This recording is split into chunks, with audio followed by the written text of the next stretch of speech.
Hello, and welcome to another ShoddyCast creator commentary. I'm Charles Battersby, the screenwriter that wrote this episode. This commentary was requested by one of our viewers, so if you have an episode that you'd like to hear commentary for, let us know. Now, aside from a viewer asking for it, I also think this is a pretty neat episode for a bunch of reasons. First, we've got a celebrity cameo that comes in at the end. Secondly, it's an early example of us experimenting with using voice clips from the actual games when Festus talks here, and Festus was a great choice for experimenting with that, because within the game, he's a stupid robot that only has a handful of voice clips, so he was a great character for experimenting around with the idea of recycling those clips. This is also the earliest attempt at chaining together a whole bunch of episodes with a framing device where the storyteller has his own little personal, non-canonical adventure while talking about Fallout lore. And it also furthers the Season 2 theme of who is he telling the stories to, and also to a lesser extent it's about why is he telling the story. Something that I'm really happy about with the way that this storyline plays out is at the end, the storyteller wins by crafting the quantum grenade. He doesn't win by using brute force or because he has a bigger gun or his cool suit of power armor. His superpower is knowledge. He wins through this ironic use of his vast knowledge of the Fallout world, which is something that I wanted to use more often, and as we went into Season 3 and Season 4, we didn't have quite as much combat as I would have liked, and not enough excuses for the storyteller to win some kind of encounter due to his superior knowledge of the Fallout world. But I'm really happy that we got that in for this story, and it would have been great if every dangerous encounter the storyteller comes into in these framing devices, if he could somehow win because he knows about the Fallout lore, and perhaps the viewers would be able to, see certain plot twists coming if they know enough about the games. And for the lore junkies, this is a fun episode because this was written and produced before Fallout 4 was even announced, so all of the lore about the Commonwealth that we see here is stuff that we had to dredge together from the hints in Fallout 3 and New Vegas and the DLC packs.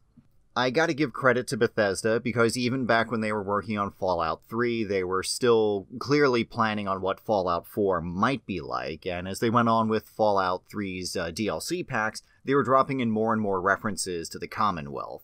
So they clearly had a plan, and it was a plan that took them, 8 or 10 years to execute, but they had a plan, and they stuck with it. And I don't think there's anything in Fallout 4 that just overtly contradicted anything that we did in this lore episode. And as a big fan myself of all things dystopian and apocalyptic, I loved Blade Runner, of course, and the one thing that I was really disappointed with in Fallout 4 that, they had hinted at was the idea that there would be more Blade Runner aspects to it. And there were little bits of Blade Runner-esque material, particularly in how Paladin Dance's storyline turned out, and with some of the Institute missions, but I feel like what I was expecting to have wasn't quite there.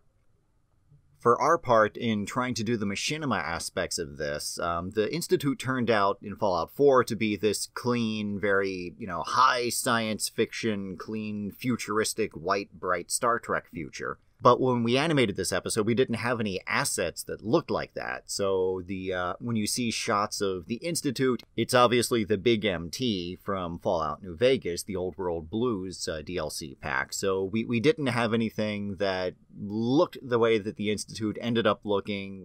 We did the best that we could with the material that we had at hand. Back when we were doing Season 2, we were much more concerned about avoiding spoilers in our work. And of course, that's long since gone. But back then, we didn't want to just come right out and say what happens in certain subplots. And in the synth-related questline in Fallout 3, here's something that I thought was really strange. Very early on in the storyline, you'll be approached by a representative of the railroad who says, hey, just, take this synth component and give it to the guy, and that'll end the quest. And so if you follow the quest line as the quest givers instruct you, you never actually solve the mystery of which person in the Capital Wasteland is a synth. And I think there's a lot of players that have gone through this storyline and never really resolved it in a satisfactory manner. And I thought that was a really strange way to do the quest, because it leaves a bad taste in your mouth that you're like, well, wait, what? I didn't do anything. Wait, who? So regarding spoilers on this particular storyline in Fallout 3, I felt it was particularly important that we not blow it, because people might find out that there's more to the quest than what happened to them in their playthrough of the game, and they'll go back and want to fully unravel the whole mystery behind who the synth is. And as we slide into the end of this episode, there's a line where Edna beeps at Storyteller and he says, "What? No, I am not a robot. I'm..." And that's our recurring joke of never actually revealing who the Storyteller is.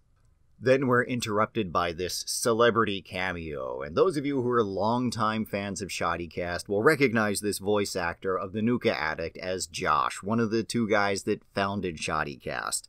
So if you listen to the older Elder Scrolls videos that we have on ShoddyCast, that's him talking.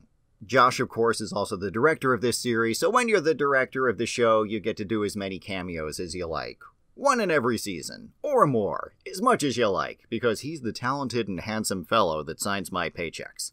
If you look close, he's holding a red glare rocket launcher, so when you reference the Long 15, the only place you can get the red glare rocket launch is if you've gone to the Long 15 in the DLC packs, so the significance of him holding that particular weapon is that really he has been chasing the Storyteller throughout the entire Mojave. If you look close there, you can see Festus is jumping in surprise, which it took me by surprise when the machinima artist put that motion in. I just think that's a funny little moment. In the second episode of this trilogy, the second cliffhanger, the Nuka Addict pulls out a Fat Man, and some people think that that's a editing error or a mistake on our part, that he had a red glare in the first scene, then it's suddenly a Fat Man. But that was my attempt as a writer to say he's escalating the encounter. At first he was going to have a rocket launcher, now he's got something that's going to kill them all! And that brings us to the end of this episode. If you enjoy these commentaries and you'd like to hear more, again, let us know what episodes you'd like to hear, or if you'd like to hear from other members of the creative team. I'm Charles Battersby. Thank you for listening.